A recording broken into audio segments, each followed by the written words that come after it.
Have you ever just stared out at the ocean and wondered, what's really down there? Not just near the shore, but way, way down? Well, today, we're going to take a journey to the very bottom of the sea, diving down through crushing pressures and total darkness to find out. It seems like a simple question, right?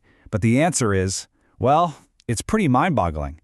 So let's descend layer by layer to really get a feel for the scale of this hidden world. Okay, to kick things off, let's get some perspective. Picture this. You take the tallest mountain on the entire planet, Mount Everest, and you plop it into the deepest part of the ocean. Its summit, its very peak, would still be 2 kilometers underwater. That's the staggering scale we're talking about here. All right, our descent begins in what's called the sunlit zone. This is the part of the ocean we know best, right? It's where the sunlight can still reach and where most of the life we're familiar with hangs out. So, down at 330 feet, we find the blue whale, the largest animal on Earth, doing its thing, hunting for food. Sunlight is still getting down here pretty easily. You could say this is the shallow end of our journey. Let's go deeper. 831 feet. Now this is wild. This is the record for the deepest a human has ever gone on a single breath of air, a free dive. The pressure here is already 26 times what it is at the surface, more than enough to crush the lungs of an average person. Now this is where it gets really interesting, comparing nature's best with our own technology. A blue whale, for instance, can push all the way down to 1,640 feet to hunt for things like giant squid. But even it has its limits. You go just a bit further, to 2,400 feet, and you're in the danger zone for our most advanced nuclear submarines, where the immense pressure actually threatens to implode their hulls. And this really shows you the depth we'd already hit. If you took the Burj Khalifa, the tallest building in the world, and sank it, its very tip would only reach down to here. And believe me, we are just getting started. We're now leaving the world of light behind us. From this point on, our journey continues into a world of permanent midnight. Welcome to the Midnight Zone. And yeah, it is exactly what it sounds like. Permanent, pitch-black darkness. This is a totally alien environment, ruled by pressure and cold, not by the sun. So what kind of life could possibly exist down here? Well, at 7,500 feet, you'll find creatures like these eyeless shrimp. I mean, they have no need for sight in the total darkness, right? Instead, they've adapted to survive near-freezing temperatures by huddling around hydrothermal vents, basically underwater volcanoes that give them life-saving warmth from the Earth's core. Let's keep going. We're now entering the abyss. The pressure here is almost impossible to imagine, but somehow, against all odds, life finds a way. Right here, at nearly 10,000 feet, we see a true biological marvel. This is the deepest any mammal has ever been seen diving. Its body is specially adapted to handle forces that would turn our bones to dust. The Cuvier's beaked whale is an absolute master of the abyss.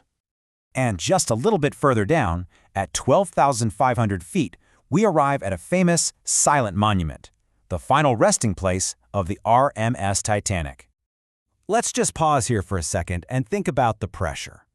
At the surface, where we are, we experience 1 atmosphere of pressure. At the depth of the Titanic, it's 378 times that. That's kind of like having 2 elephants balancing on your thumbnail. So how could anything possibly survive this? And yet, life is here, and it is bizarre and wonderful. You have creatures like the fangtooth fish, the hagfish, and even the Dumbo octopus, the deepest living octopus we know of. Their bodies are often gelatinous, with no air-filled spaces like our lungs that could get crushed. They aren't built against the pressure, they're built of it. That's what lets them call this crushing place home. Okay, we are now on the final leg of our journey. We're going beyond 20,000 feet into the Hadal zone. It's named after Hades, the underworld, for a very good reason. These are the deepest trenches on our planet. The Hadal zone is where you'll find the deepest points on Earth, like the famous Mariana Trench. Remember that Mount Everest analogy? If you dropped it in here, its peak would be completely and totally submerged. You know, actually visiting these depths is an incredible challenge. As you can see, only a tiny handful of humans have ever made the trip. The very first were Jacques Piccard and Don Walsh, way back in 1960, a truly amazing feat. Then it took over 50 years for anyone to go back, when the director James Cameron made a solo dive in 2012. But here's the really amazing part. The depth record for reaching the absolute lowest point on Earth still belongs to that first pioneering mission back in 1960. Piccard and Walsh were the first, and they went the deepest. Just incredible. So we've reached the bottom, but here's the thing. Reaching the bottom in one little spot isn't the same as understanding the entire ocean. The biggest part of this whole story is really about what we still don't know. Today, our main explorers are robots. Unmanned submersibles can handle the pressure and stay down way longer than any human ever could. And get this, one submersible, called the Haiku, found 50 new species on its missions. 50! And scientists are absolutely certain that's just scratching the surface. They think there are thousands more out there waiting to be found. And this might be the most important takeaway of all. After this whole journey, with all our technology, we have explored, at most, 10% of our planet's oceans. Over 90% remains a complete and total mystery. We've journeyed to the deepest point on Earth, but the truth is, our understanding is still incredibly shallow. We have barely begun to shine a light on this vast, dark, and vital part of our own world. Which really leaves us with one final huge question. With over 90% of the ocean still completely unexplored, what other life, what other secrets, and what other mysteries are just waiting for us down there in the deep?